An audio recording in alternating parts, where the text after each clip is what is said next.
everyone. Welcome to the Strange Podcast and YouTube video show. We've got a really great show tonight. I am so excited about this.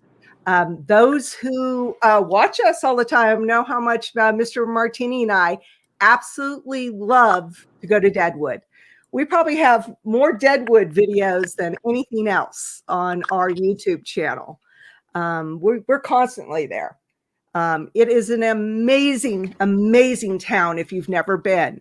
Make sure to check out our videos on Deadwood. We show all different aspects of it, everything from the Bullock Hotel to Mount Moriah Cemetery to, different places to stay, places to eat, things to do. It's just the Black Hills in general are absolutely wonderful, and we highly recommend that you take a trip up there.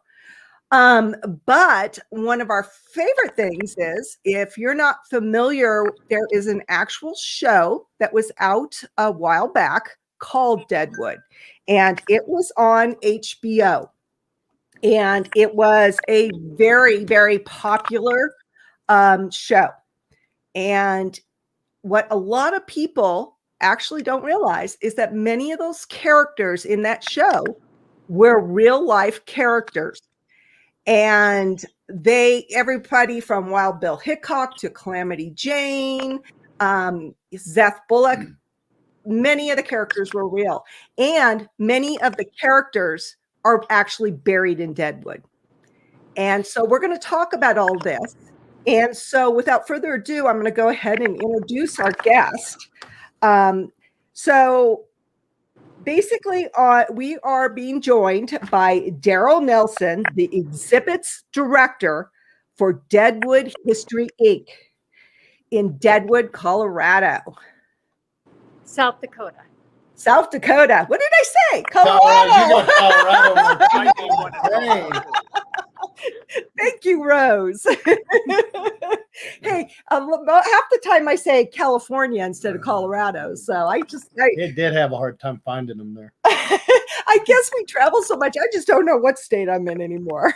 State of confusion, obviously. State of confusion. So Deadwood History Inc. operates Deadwood's 3 historical history museums, which include the Adams Museum. There's actually more than 3. They have the Adams Museum, the brothel, which we're hoping that we can do another collab with Deadwood History Inc. on the brothel, the Days of 76 Museum, the historic Adams House, and the Homestay Adams Research and Cultural Center. So Daryl Nelson, our guest tonight, is an expert in Deadwood's Wild West history, and we'll be talking about Wild Bill Hickok, Calamity Jane, Seth Bullock, Al Swearengen, and the Gem Saloon, Mr. Wu in Chinatown, Charlie Utter, and a whole lot more. And he actually has some really cool stuff to show us too.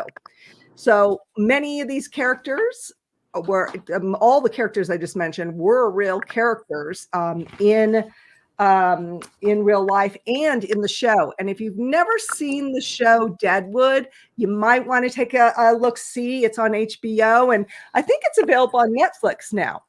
But I think I'm pretty sure I have a link to where you can find it down in the description of this show and video. So definitely check it out. It's very interesting. So without further ado, I give you Daryl Nelson. Hello, welcome, everyone. Hello. I think as exhibits director, I need to have kind of a disclaimer, which is I'm a generalist. I know a little about a lot of things, but sometimes dates and sizes and distances, I fudge on those. That you can. People will often ask me questions, and there'll be things they can look up themselves. My specialty is other interpretations or other information or other perspectives on these characters and generally. So I'm looking forward to that, but I don't want to overpromise. Well, we are just so excited that you're here tonight. So why don't we start off about the history of Deadwood, how it got its start, how it got its name. And because I'm sure there's a lot of people in our audience that aren't familiar with how Deadwood got its name or history. Okay. Well, according to the Fort Laramie Treaty of 1868, this was Indian land, and therefore there were supposed to be no white guys here at all. It was against federal law. So for a while that worked. There were rumors of gold prospectors kind of sneaking in because for some time there had been suspicions that there might be gold here. Well, that was settled in 1874 when Lieutenant Colonel Armstrong Custer came through here supposedly to establish a new site for a fort because the native people were not behaving. And so there needed to be more military presence. Well, on that expedition, which was a huge military undertaking, it was 100 wagons and 1,000 troopers. It's a big deal, plus all the cattle that they were going to be eating. Well, you would wonder, and if you're cynical like I am sometimes, you would wonder why he brought newspaper people, geologists, natural resource evaluators. My take on it is that they were looking to get the Black Hills in any case, because he brought way too much expertise just to find a fort. Well, while he was here in the Southern Hills, his geologist found gold, not great amounts of it, but just enough. And because the country was in a financial panic at the time, many jobs, railroads, businesses, Wall Street closed for 10 days. It was a big deal. People were just looking for the next kind of economic salvation. So when word got out that there might be gold in the Black Hills, it was a sensation across the country. So immediately, prospectors started to flood in, all illegal, of course. They first came to the southern Black Hills, then gold was discovered in the northern Black Hills here in Deadwood and Whitewood Creek. And that's all it took. Suddenly there were a few, and then hundreds, and then thousands of prospectors in this creek. And it was called Deadwood because there had recently been a big forest fire and there was lots of dead wood around, which is convenient because if you want a Wild West town, Deadwood is perfect. It's kind of foreboding, like something bad's going to happen there. So the name couldn't have been better. There are other parts of the town called Fountain City and Ingleside, other suburbs, but they would not have generated the mystique. So Deadwood started out with a lot of drama. It was illegal and had the perfect name. So, when we go there, there's still a lot of dead wood. There's always fires. Yeah, this is a terrible place to build a city, but it's where the gold was. It was prone to fires, which there have been several, and it's prone to floods, of which there have been many. So yeah, it's a bad location to build anything, but it's where people came. And in groves. Yeah. And this was about 1876? Well, people began to come in 1875, and then through the winter, and then the big rush began in 1876. Okay. And that's when people were just flooding in here. Some of them were experienced miners who had worked in California and other states at other gold rushes, and they knew exactly what they were doing. But there were quite a few that were new to it, and they were just desperate or wanted something to do or believed the idea that everyone could get rich. So there was a whole mix of people who were experienced and others who were more or less clueless. So now I have up on the screen a picture of a gold nugget. Yes. And I have the name Potato Creek Johnny. And Right. I was told that he was the first one to find a nugget. Is that true? No, actually, his story is more contorted and interesting than that.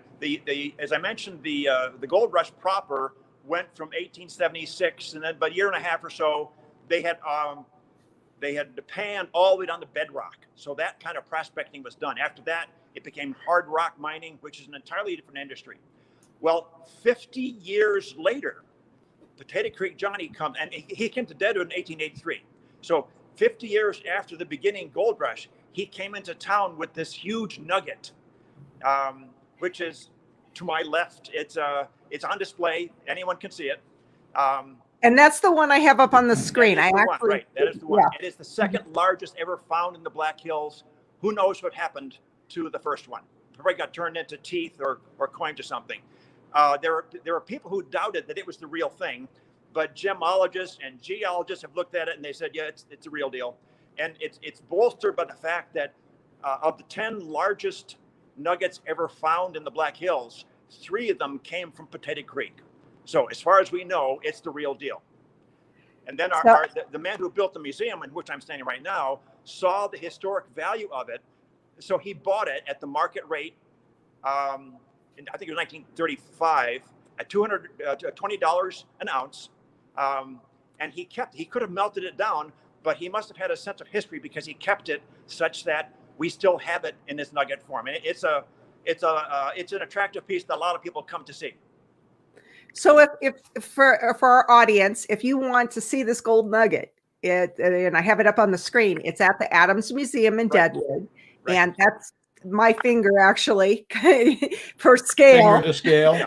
Finger to scale of how big this nugget is. So I know AU Pack Mill out in our audience will be there. He's a prospector himself. And so well, it's right in the middle of the atrium when you come in the building, so you can't miss it.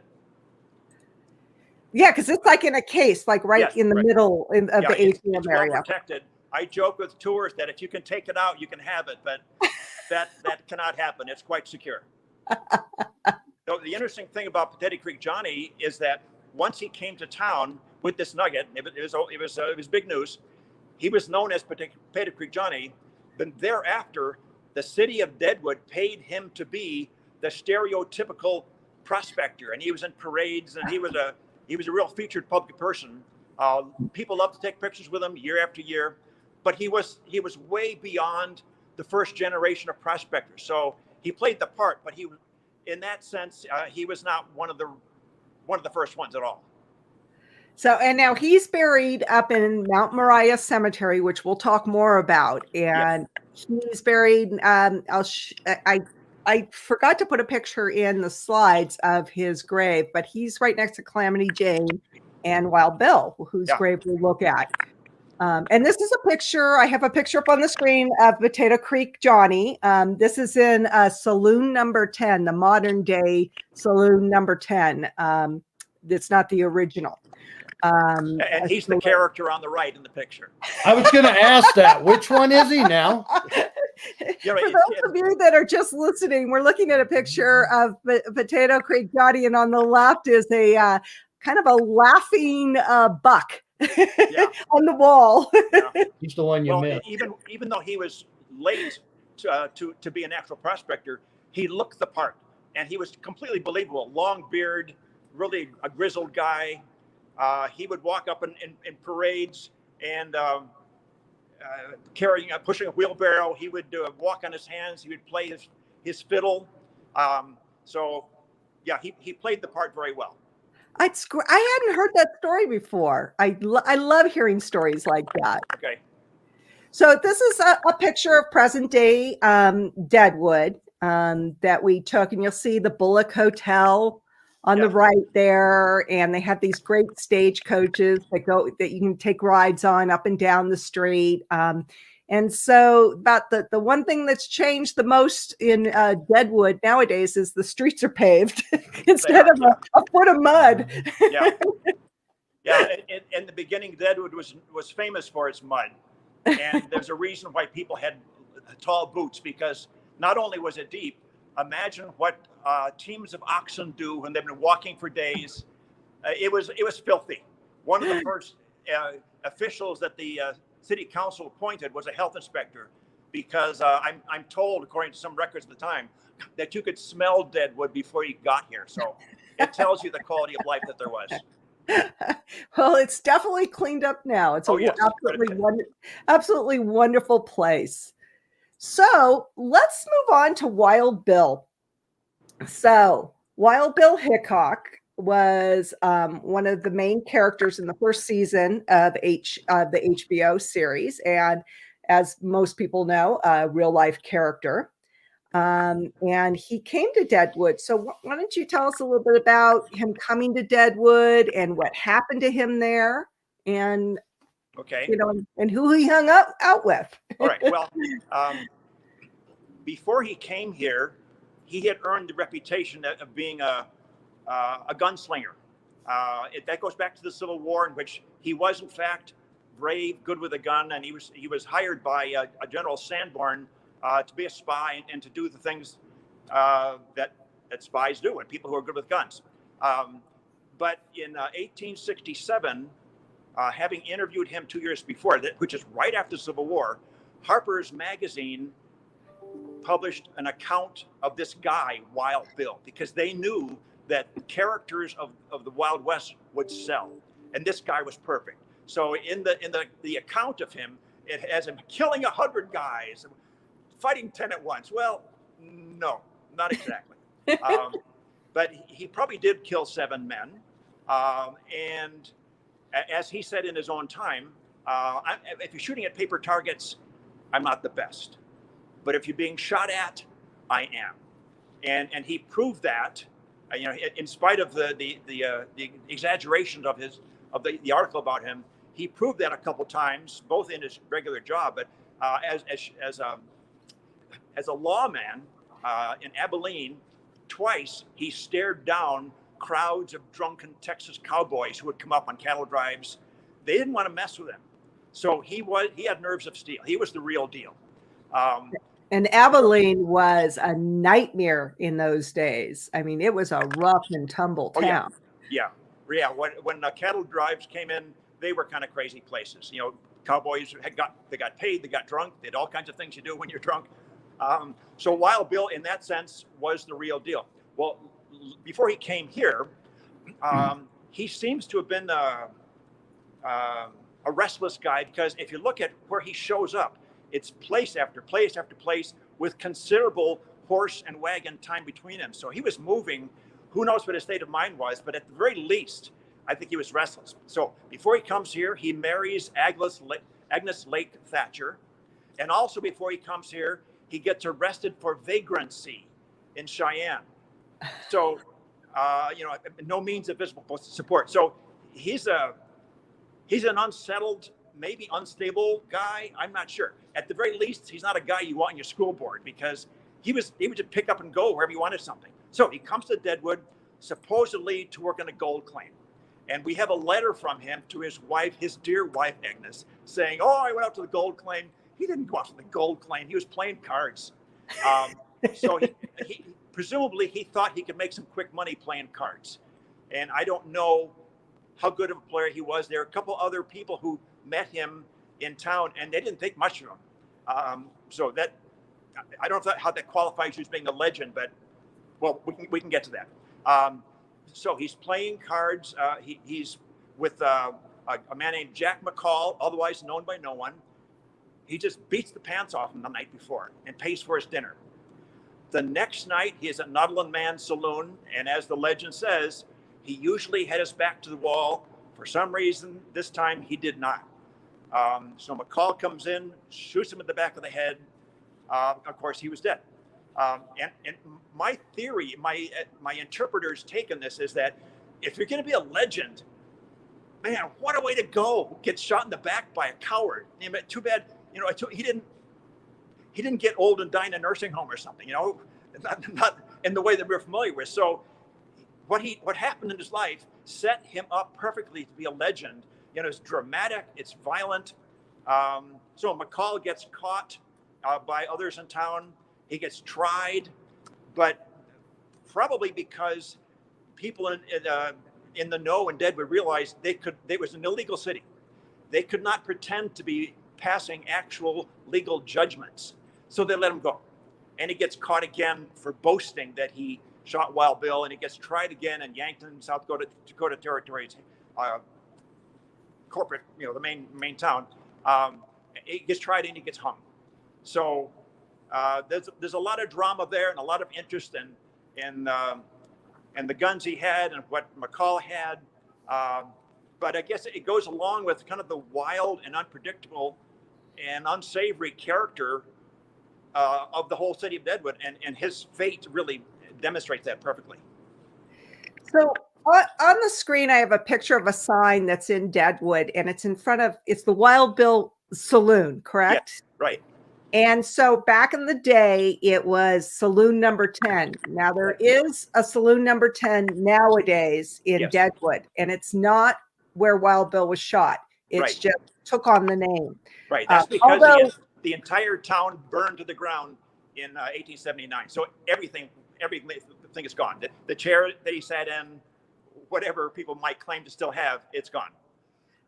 that, because I get asked that a lot about, because they have a chair in the saloon number 10 and they have his headstone, and I'm like, no, that's just a chair. A lot of times it'll say a replica of, or a chair like. Right. Yeah, it should say that, because there are several of those, and it's highly unlikely that any of them is the real deal, because people in that fire, people were not taking chairs out of buildings to save them.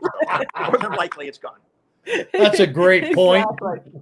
So the chairs. On the screen, I'm showing the inside of the Wild Bill bar, and down those stairs, unfortunately, I don't have a picture of where Bill was playing cards and where he was shot.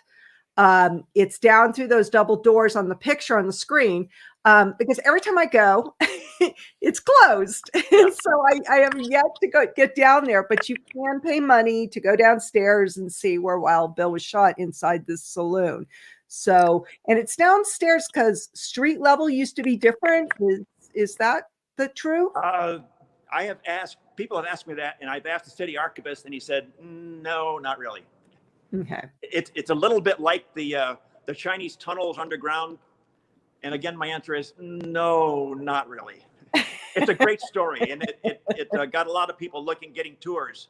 But the Chinese had underground storage areas, but there wasn't this big labyrinth with drug dealing and people sneaking around and escaping. It's Hollywood, but no, sorry.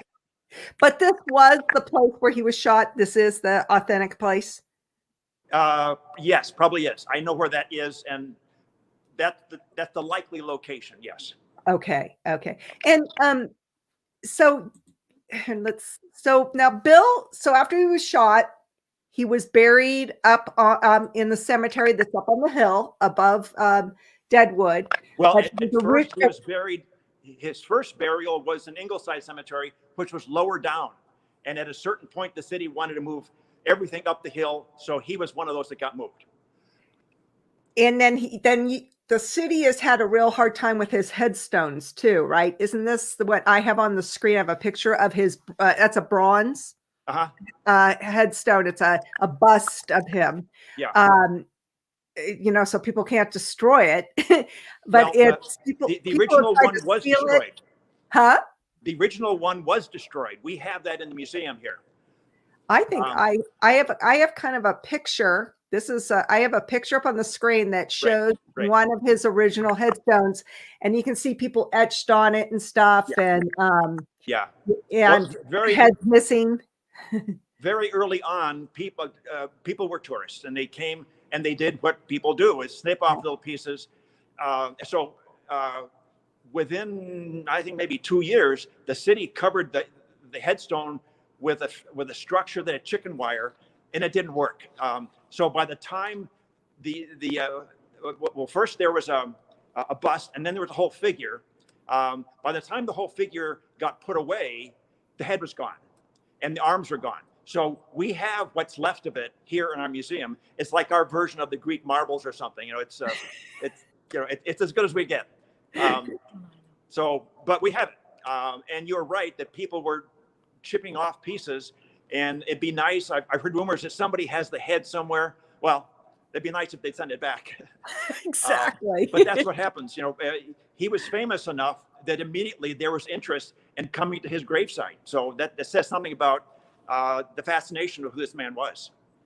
So your museum there at the Adams has one of the largest collections of Wild Bill possessions. Presumably, yeah, and that's not much because legends don't tend to leave stuff around. They don't. Calamity Jane, others, they don't think of the future in that way, apparently. So we have a pipe and the razor and a handful of things, and then they'll go away. We have his 1860 Army Colt revolver here, a Richards conversion, which means it had been a cap and ball, and this was a cartridge one. Immediately when the city bought this, and this is a city possession, and they are letting us show it because we have a good showing venue, and we have a good working relationship with them. Immediately when the city bought it, I'm trying to make it there bigger. There were naysayers who said, "Oh no, that can't be the real thing." The expert, a man named Joseph Rosa, an Englishman who really did make himself the expert on all things Wild Bill, he said, "No, that's not it."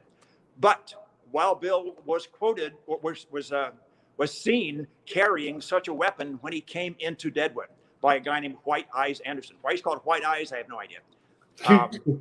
And so in that whole collection of Wild Bill items, there are some other things that are equally interesting to me, which is letters from his siblings. Absolutely the real deal, bona fide. They are fascinating. Things that his sister and brother wrote about him early on when he became famous. His siblings were saying, James Butler was his real name. You really need to set the record straight. You need to say what really happened and not go along with all this exaggeration. He wouldn't do it. He was enjoying his reputation. So presumably, wherever he went, there's Wild Bill. Probably. But as a legend, I don't know what you do as a legend, like walk up and down the street shooting people. Well, probably not. You can play with the idea of what he did having that status, but he was respected. And to some extent, the HBO series probably had that right, that you wouldn't want to do anything stupid or go for your gun in his presence, because he was very quick and he didn't miss much. Yeah, he was definitely showed that the respect people had for him in the show. Definitely. Yeah. And notice in the show also how he was dressed. He was kind of a dandy. He dressed well. And so that's one of the reasons that suggests there's no way he was a lover of Calamity Jane. She was not that at all. Yeah, they were just acquaintances. Right. Well, she did claim to be the only man I ever loved. Well, probably not. Yeah, because she has like 3 different last names from being married, right? She does. Yeah. The last name. The horse or what? So we'll go back to Calamity. Let's talk about Charlie Utter real quick. Okay. So Charlie, for those of you that don't know who Charlie Utter was, not only was he a real life character, but he was also in the HBO show Deadwood as Wild Bill's traveling companion. And is that true? Did he really travel with Wild Bill? He came into Wild Bill and Calamity Jane came in on his bull train. He was a freighter by then. That was a business of hauling stuff in. But he was also a personal friend of Wild Bill, and we have his pistol here as well. Oh, you do? Yeah. Oh, I'm gonna have to check that out next time I'm in town. So there are two good reasons to come here and see things. There's so many. I spend hours in the Adams Museum. Yeah. So I have a picture up on the screen that is supposedly Charlie Utter, and somebody once said to me that it was Injun Joe was the other guy, and they're standing at Wild Bill's original gravesite in was it Inglewood? Ingleside. Yeah, you're right. And this was his original headstone that Charlie Utter supposedly had made for him. First off, is this really Charlie Utter in this picture? And if it is, which one is he? For years, we thought so. Okay. You don't want to know where this is going. We thought so. And then maybe, let's say 4 years ago, a photo expert nationally or recognized around the state as being, he knows what he's talking about. He went through considerable detail to show who these guys were with other pictures, newspaper stories, and neither of them is Charlie Utter. But the story is so appealing. I wish one of them was, but I'm sorry. They weren't. I cannot remember their names.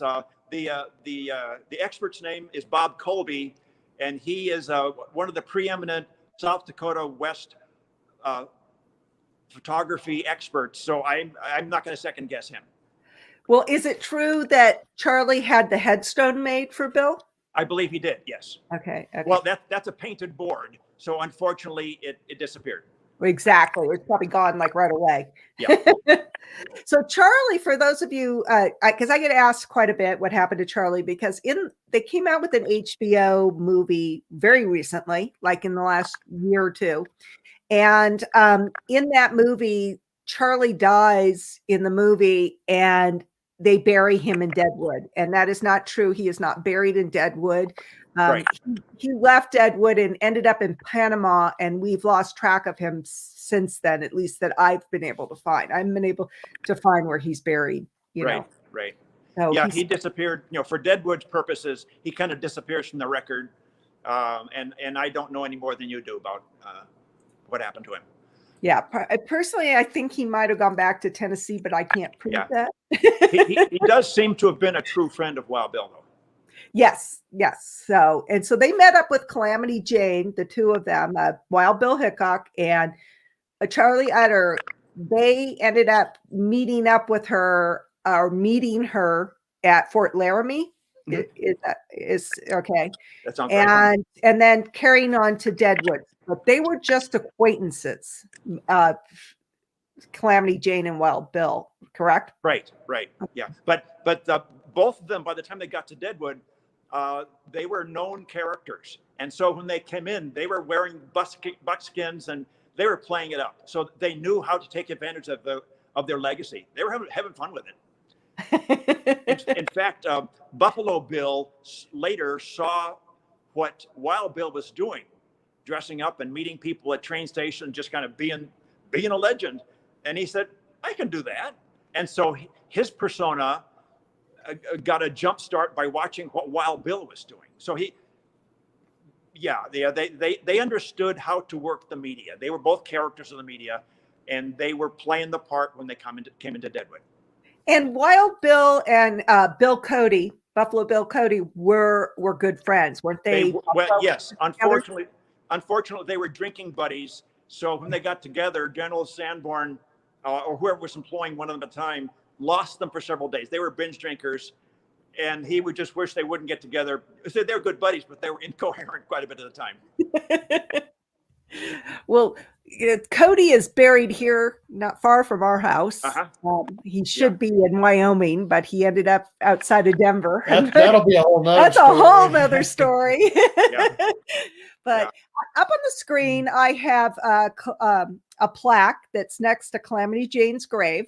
Yes. And it reads Martha Jane Burke, which was her married name to her last husband, alias Calamity Jane, born May 1st, 1852 in Princeton, Missouri, died August 1st, 1903 in Terry, South Dakota. Her dying request, bury me besides Wild Bill. And that they did. Oh, how sweet. So I don't know whether she really said that, but she is buried next to Wild Bill and Potato Johnny. Yeah. I have a picture up on the screen that shows her actual grave up on Mount Moriah. So she is in Deadwood. Mm-hmm. And so I also have another picture of Wild Bill's headstone. And if you look to the right, you'll see Jane's headstone is the little short one, has some flowers on it and stuff. So she was buried literally right next to him. Yeah. I find it interesting that the two of them were marginal characters in their day. They weren't exactly model citizens. And so by 1903, when the city published a major marketing piece for promoting itself, it said, this is the place to come and raise your kids and start families and go to school. And there are a lot of industries. And we are no longer that wild town that you have heard about. So they were putting that whole thing behind them. And then by 1924, they resurrected them and changed the marketing of the city to in the form of the Days of 76 celebration, in which they brought back all these legendary characters who had once been really ignored or an embarrassment to the city, and suddenly they became legends again. So the status of these two characters has changed about 180 degrees in the history of the city itself. So now they're legends and they're worth a great deal of money in marketing, but they weren't always that way. Exactly. And Martha, which is her real name, Yes. Really had a sad life. She was did. an alcoholic. Yeah. She was abandoned by her father after her mother died. She was abandoned by her father at a fort in Wyoming, and she became a wanderer. Yeah. And she just really had a sad, sad life. Yeah. And now I have a picture up on the screen of her, and she's standing in front of Wild Bill's grave, and with one of the many headstones that he had. And they have a gate around it and stuff, which I think part of that gate's still there, I think. Probably not that one.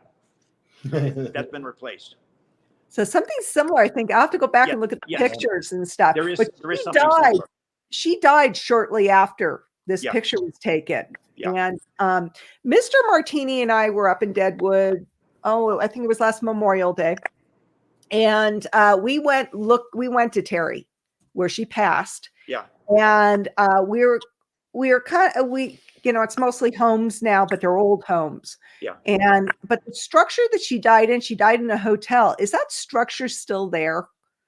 Do you know? I doubt it. Okay.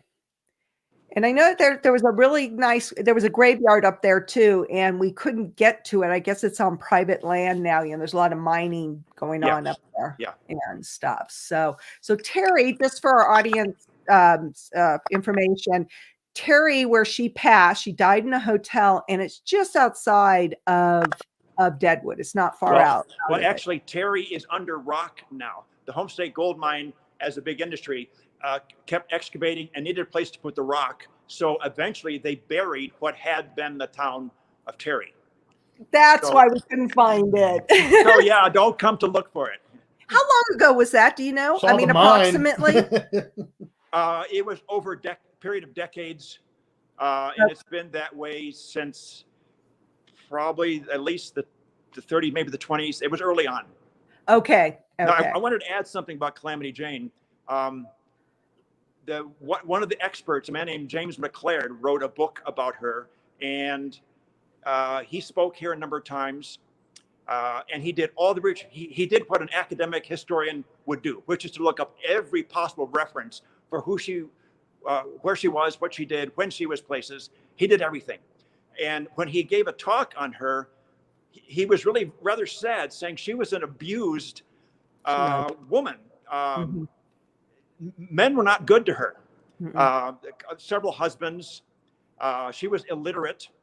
So she had a tough life. So I'm wondering what she could have done if she had had more opportunities. She kind of did it her way in a man's world. She was tough.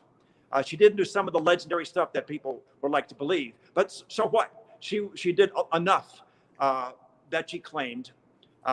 So she's an interesting and a kind of a heartbreaking character. Yeah, just the more I researched her, my heart was just broken. Yeah, on what happened to her, and she also supposedly had a daughter that she ended up.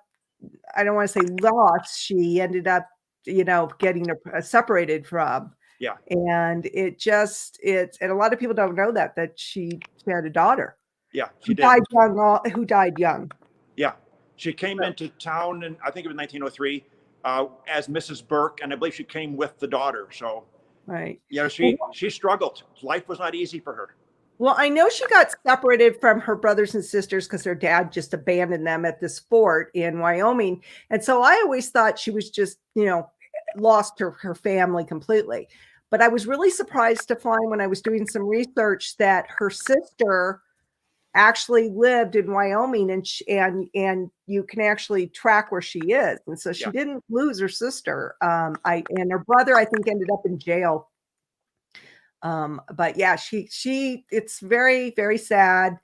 I love this picture. This is a picture of a painting in Saloon Number 10 in Deadwood, and it's a painting of a. Well, it's not a painting. It's a colorized version. Colorized photo. Yeah. That was in the newspaper. In fact, she usually wore a dress, like as in that picture, and she wore buckskins whenever it suited her. There, yeah. And unfortunately, the photo on the right is very much her, with whiskey. So she got a liver disease? Yeah, too much alcohol. Her life kind of embodied a lot of the extremes of the frontier. And in those days, being a woman, it was not kind to her. Yeah, it's very sad. It is. Yeah.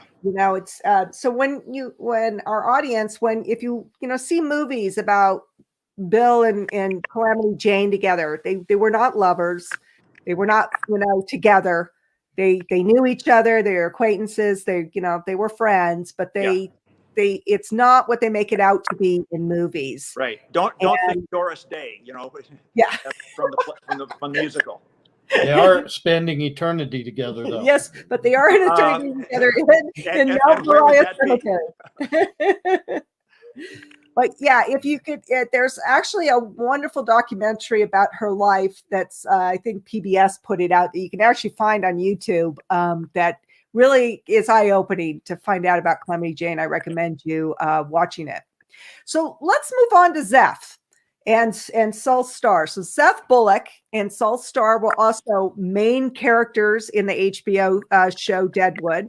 And they were also real life characters, and they were friends and business partners. Is that correct? Yeah, they were lifetime friends.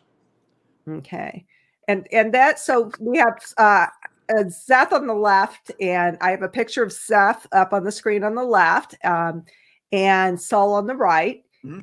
And they opened up a hardware store together. Is that correct? That's correct. Yes, right. We have a picture of that on Main Street. And then that hardware, which is what they claimed in the show, that they started in hardware. Yes. And then that burnt down, correct? In the fire, yes, right. And then they built the Bullock Hotel. That's correct, yes. Which is, I have a picture of that up on the screen also. That's very much still there. So they built on the ruins of the hotel, correct? Uh-huh. I'm sorry, they built the hotel in the ruins of the hardware store. I think I actually have a picture of Mr. Martini. Yes, this is Mr. Martini standing on the side of the Bullock Hotel, and you can see the different brick. And we were told that brick, the older brick, was the hardware store, and then they just built on to it, the Bullock Hotel. Is that? I have heard that, and I can't definitively say. The person who would know would be our city archivist. Okay. But that story does make sense. So tell us about Seth and Starr and Saul and their roles in Deadwood. I mean, was Seth really the sheriff? He was. He was the first appointed sheriff. He wasn't the first elected sheriff. Somebody else became that later. But he was an imposing figure, a big handlebar, black mustache, and from what I've read, he could be pretty intimidating. Just his stare would be enough to make you take a step back. But he was an entrepreneur. He got in all kinds of things over time, raising race horses and land speculation. One of the stories about him indicates his speculation skills. There was a town of Minnesota, and the plan was for the railroad to go through Minnesota, which that guarantees the future of the town. Well, Bullock saw to it to convince the railroad to go through another area where he had land, and he gave the railroad free land, and that was the end of Minnesota as a town. So he knew how to work systems. He was a good friend of Theodore Roosevelt, and he was in Washington. So he understood power, he understood government systems, and he was highly respected. He was the first appointed supervisor of the National Forest here in the Black Hills. So he was a very reputable man, a commendable person in every way. Saul Starr came with him, I believe it was, 1876, not many days after Wild Bill was shot. And he was a lot of things too, and a very successful businessman. He was a postmaster, again, a speculator, an entrepreneur. So they're both major figures. So that's one thing that the show was not truthful, because they made it that Saul came in at the same time while Bill did, and Charlie Utter and Calamity, and that they became friends, but yet Seth in real life didn't even show up until the day after while Bill was shot. Right. He never met him. Yeah. Yeah. So, but it made for good TV. It makes a good story. Yeah. Yeah. And Saul held positions too, wasn't he? Didn't he become like a senator of South Dakota or something like that? No, he was in state government, but he didn't go national. But he was highly respected because he held federal jobs. A man of considerable influence. So yeah, now Seth, and so there's the Bullock Hotel, and so Seth is also buried in Deadwood, and he's up on this hill that you have to climb up to go see his headstone. In the snow. You have to climb it in the snow. Yeah, you have to be like Colorado Martini. You have to climb in a snowstorm up this hill. Oh no, that's the wrong time to go up there. Yeah, it's kind of our MO. Yeah. And, but yeah, you have to climb up to go see him, or walk up, not climb. And he's buried with Martha. So he really was married to a Martha. Mm-hmm. And you can see on the picture I have on the screen that that many people have left rocks to show their respects, and there's money thrown there too. So he's up there all by himself. Yeah, it's a walk to get up to the Mount Moriah Cemetery, and then it's more of a walk to get up to what you're showing, because it's another few minutes higher up the hill. So it's the highest gravesite in the whole area. Yeah, the Mount Moriah Cemetery it's built like on a good slope, and so where you go to visit is right above Deadwood. If you go to visit Wild Bill's grave and Calamity Jane and other people will talk about Zeph's grave, wear good walking shoes and take water. Right. And go to the bathroom before you go in the morning when it's still cool. Yeah, they have bathrooms there, but they're closed when we were there. So and also too, the unknown pioneers buried up here also, right? Mm-hmm. Yes. So the unknown pioneer, and correct me if I'm not right, was found in a guy's yard when he was redoing his yard down below, and he was from the old cemetery. Yes. And then you reburied him up with Seth. Yes, he's one of several characters. One of several characters that was found that were left over from the site of the first cemetery. So that's why they're being found, because they weren't located when the cemetery moved. Safe to say that the remodels in Deadwood are a killer. Yeah. So let's move on. Oh, and Saul's not buried there. I believe he's in a mausoleum in St. Louis, if I remember correctly. That sounds right. So what I spent like hours. Somebody said that he was buried there, and I spent hours in Mount Moriah Cemetery looking for him, and then realized he wasn't there. On the chipmunk, though. Yeah, that stupid chipmunk. I have to watch our video on Mount Moriah. So Al Swearengen and the Gem Saloon. So this picture I have up on the screen is supposedly the Gem, and that's supposedly Al behind the bar with the mustache. Do you know if that's right? true? Yes. As far as we know, that may well be him. Okay. Awesome picture. So Al really did exist. He did. And if you've never seen the show, he's quite the character with quite the language. Yeah. Oh, let me respond to that topic. Immediately, some people in Deadwood were saying, "Oh no, we don't talk like that here," and we're starting. Oh golly shucks. But in fact, Deadwood was known for profanity. There's several visitors came and said they couldn't believe how men talk. Well, it's a bunch of men. It's illegal. They're all on the make. They're all washing each other. But the thing is that profanity was different then. It was mostly religious. Probably lots of Jesus this and God that and Mary that. My take on what David Mills did with the show is to turn it sexual so that it would still offend people. Because we're used to the religious language and it doesn't bother us. And I think Milch was right in kind of staining the narrative with stronger language that would make people listen. And even so, you get used to it. So in a way, it's not the same words, but in a way, it's very much the same spirit as the original Deadwood. Yeah. So for those of you that have not watched Deadwood, do not watch it with young people. Oh, right. Young kids.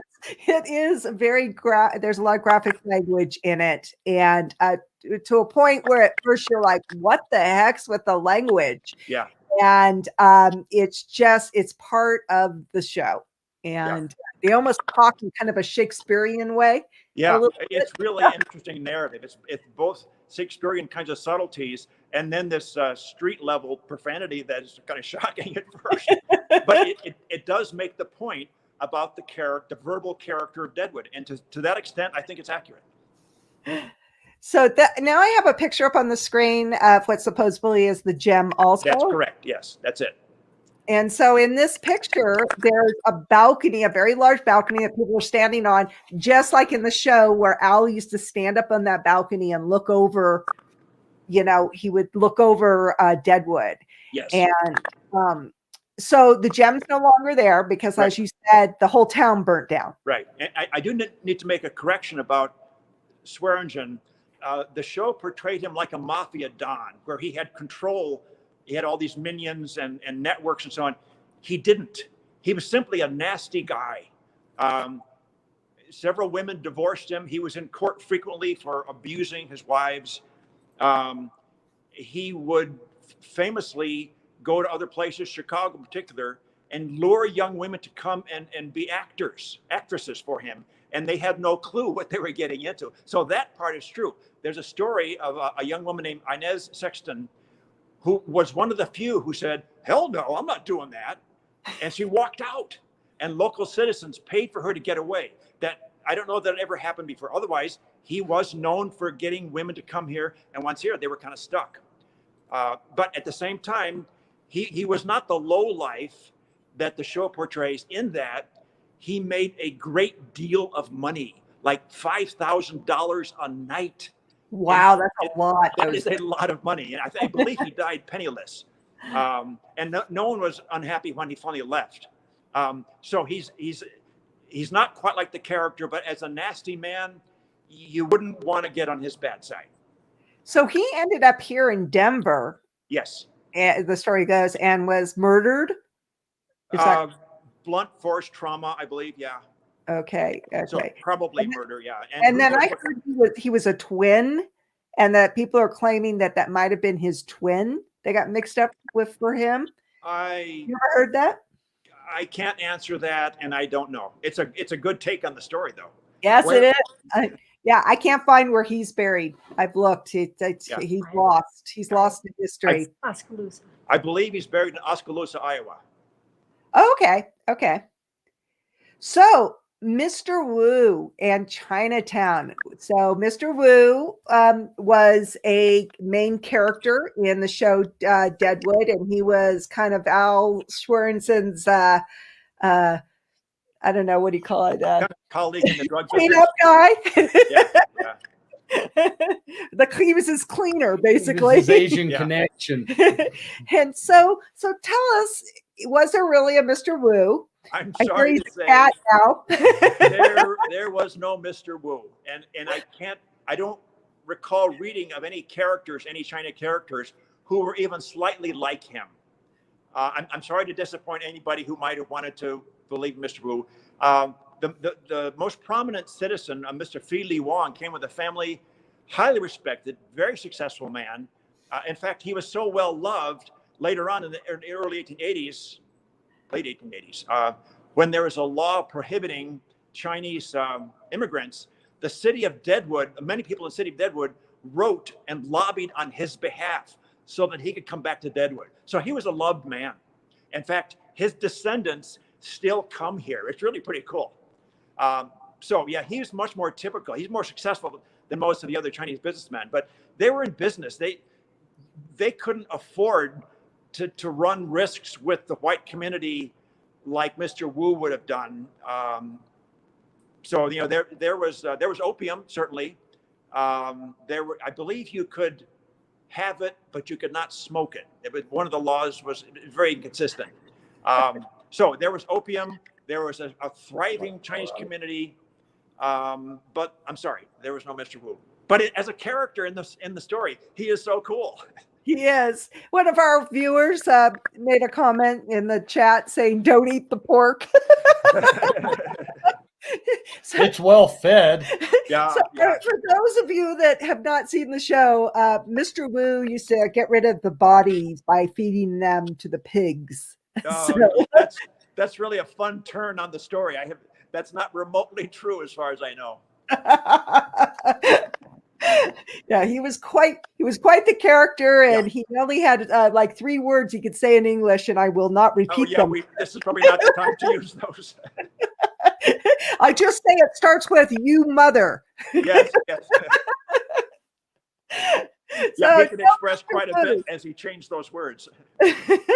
But there was a Chinatown. Very much so. Yeah, it was thriving. The biggest numbers I ever heard was that there was maybe 400 people in that section of town. It was somewhat self-contained. They had their own police department, their own fire prevention, somewhat their own laws, but they were respected. There was a lot of give and take and back and forth with the white community. So it was as integrated as could be probably in that day. So Chinatown, they've discovered with archaeology digs that it's down by Tin Lizzie. Right. That's the north end of town, yes. Okay, yeah, which is Tin Lizzie nowadays, the casino hotel, Tin Lizzie. So it's at the edge of downtown area. Right. So I'm so bummed there was no Mr. Wu. I loved him. Oh, well, let me think about that, and I'll come up with another answer. On second thought, maybe there was. So there was also Preacher Smith in the show. Yes. And he was a real character. And I know that because I visited his grave, which I have up on the screen. He is also in Mount Moriah Cemetery, along with everybody else. And I couldn't get up close to his grave. In this picture, you can see the sign, Preacher Smith, to the right, because there was several deer. And I did not want to approach them or scare them off. So that's how nice this cemetery is that you have wildlife walking. He could be understood as Deadwood's first and only Christian martyr.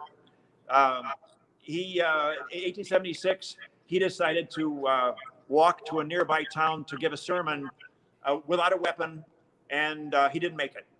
And immediately the blame was put on native warriors who were around doing things. It could just as easily have been white guys, who knows? But he died sort of for his faith. But the story that I find compelling beyond this is that he had left a wife and children back in, I think it was Tennessee, Kentucky, and they fell into desperate poverty at his death. And the mother had to do all kinds of creative and extreme things. She's ended up writing to support her family. But so he came out here as a missionary, one of many church ventures, because Deadwood was such promising. It was so evil that a lot of churches thought, well, we better send somebody there. He was the first of those.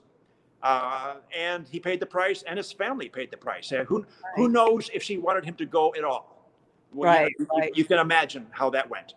You feel for his character so much in the show, So that's Preacher Smith, and he was only in the first season, if I remember correctly. He died in the first season. So there's a couple other characters that people are always curious if they were real life characters. The first one is E.B. Farman, and for those of you that watch the show, he was Al Swearengen's kind of lanky. Kind of a lackey, kind of a lackey, is that what you call it? Yeah. He was mayor, but I don't think they had a relationship like that at all. But it makes for a good story. It does. So he really was a character, and he really was mayor? Yeah, he really was, yes. Right. Wow. And then Alma Garnett was the rich widow in the show. Did she really exist? Not that I've never seen her name in any records. And Doc Cochran? And likewise, I've not seen that name show up in any of the records I've seen. So, But but if someone does some research and finds it, then they should let us all know, because we should get this right. So when the picture I have up on the screen, if you, the hillside in the background there with the trees, Mount Moriah is up no, I'm sorry. I'm looking the opposite direction. I'm sorry. Yes, right. Yes, I'm looking the opposite direction. But we do have the Bullock Hotel in this picture. So tell us a little bit more about your museums that you have, the several different museums. There's the Adams. Okay, we could start with them kind of in chronological order. The Adams Museum began to be built in 1929. Interestingly, as the National Depression was just getting started, but the builder, our patron W.E. Adams, believed in the city and he believed in this museum, so he went ahead with it. And in fact, during the Depression, Deadwood and Lead, a nearby mining city, were where the jobs were. So people came here looking for work. But that points to Mr. Adams' confidence in this museum, and he really loved and believed in the Deadwood story, and he lived it. He became as a pioneer, and he ended his life as a very successful businessman. So then I began to work for the organization in 2000 when the Adams House was opened up after a year and a half restoration, 2-year restoration. That was a mansion built in 1892 by Harris Franklin, another very successful man. And it's a product of the railroads. A lot of things were shipped in that could not have got here otherwise. It was, in its day, it was a state-of-the-art structure with hot and cold running water, with nickel-plated faucets, onyx sinks, steel siding. It was very impressive.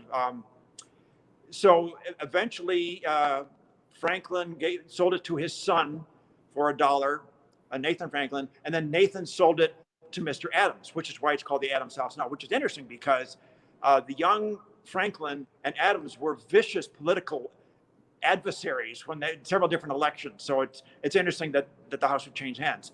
So it's in some disrepair for some years. Then the city restored it, and Mr. Adams' last widow, only widow, lived into the 90s, and she cared for it. She didn't stay in it. What I like to think about Mr. Adams and the fact that we use his name is that he is truly bigger than life. He was very successful financially. He gave, at his death, he gave a substantial bequest to his wife, who invested the money. We still get money invested from her foundation. So we are still benefiting from the life of Mr. Adams. I think that's a really cool thing. So I'm standing right now in the Adams Museum. The Adams House is a beautifully restored Victorian mansion. There's a tremendous tearjerker story about Mr. Adams' life there that you must come to see it and hear it. It's very much well worth your visit. It's a beautiful house. Then the Adams Museum here is a collection of all kinds of aspects of the Deadwood story. We have a number of one-of-a-kind things, not the least of which is Mr. Hickok's firearm. And then in 2012... You have to show us that again, because we've had a lot of people come in since you showed that to us, and that I'm sure that many people would love to see. More gun porn.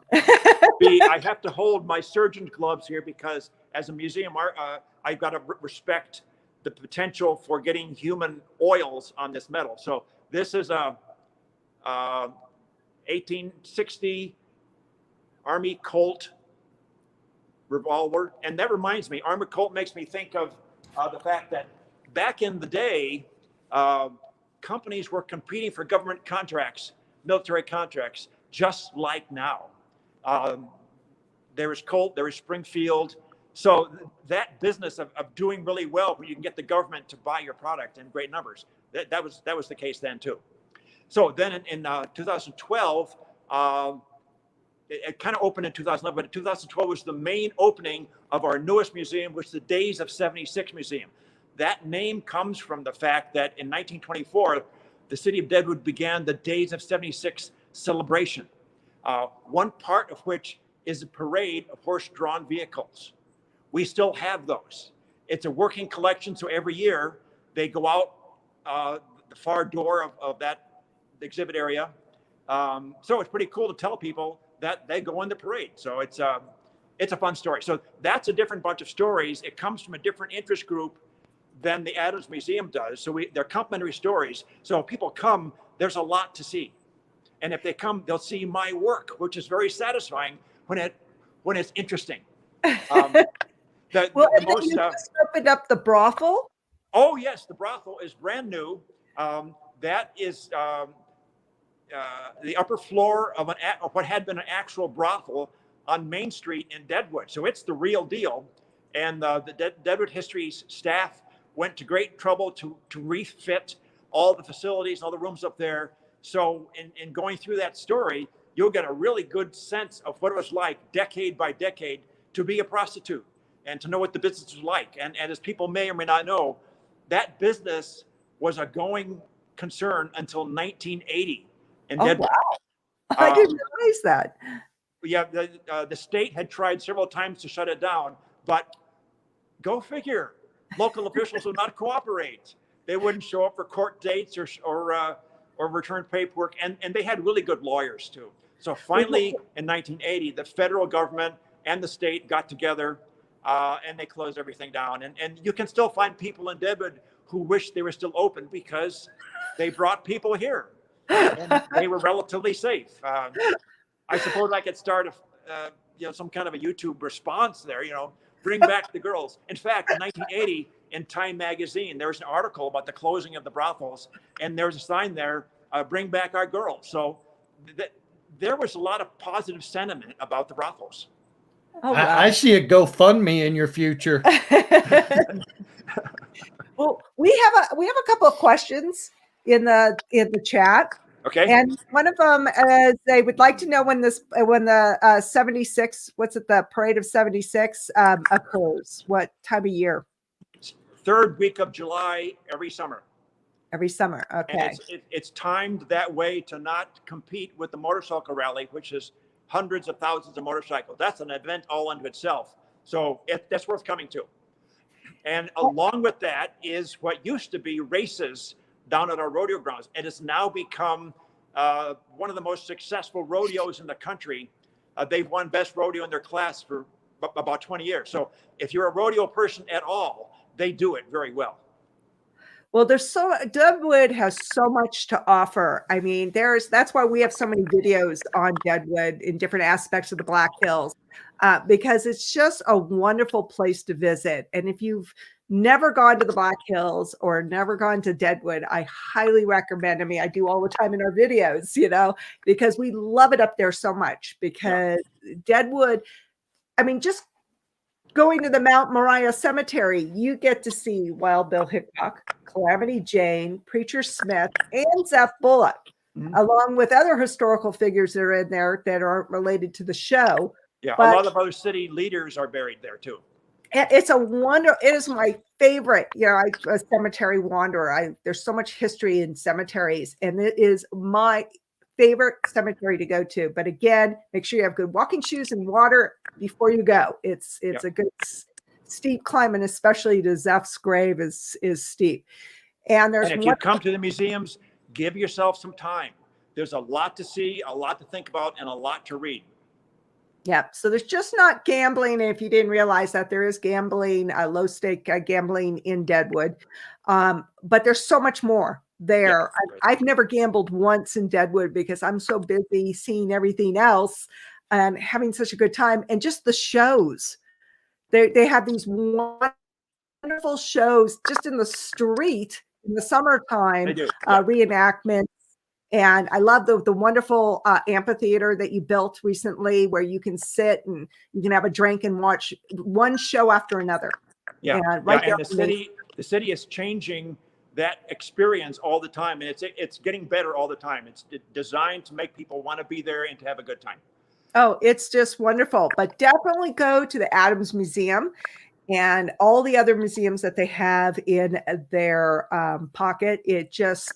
it's a wonderful place, and we highly recommend. And hopefully soon we'll do another collab with you, and get to see the brothel. Yes, because we would and absolutely love to do as that. far as I know, I did not lie once during this presentation, nor did I exaggerate. So I think I told the truth. Well, I'm sure everybody is just so interesting to find out who was real in the show, who wasn't, where they ended up, what they were all about, if their characters were true to, to life and stuff. So, so Daryl, this has just been enlightening and absolutely wonderful. Good. And we thank you so much for coming on. And we would love to have you come on again, so you don't get to retire. Okay. Well, it's been fun for me too. This is a great story. One of the reasons I like the Deadwood story is because it's more than about the town. It's about things that happen across the frontier, except in Deadwood, they're very concentrated. So I get to talk about the entire American story through Deadwood. It's really a lot of fun for me. It's definitely a great place. So thank you again, Deadwood. Thank you very much for coming on, and thank you everybody for listening. And if you came in late, I recommend that you watch the recording that should be up, within the next 10 minutes, because we went through a lot of different great historical characters, and you definitely want to come back and listen. So everybody have a great evening, and don't forget to subscribe to our channel and to our podcast, The Strange. And you can find The Strange on most platforms. So good night, everybody. Thank you for coming, guys. Good night. Thank you.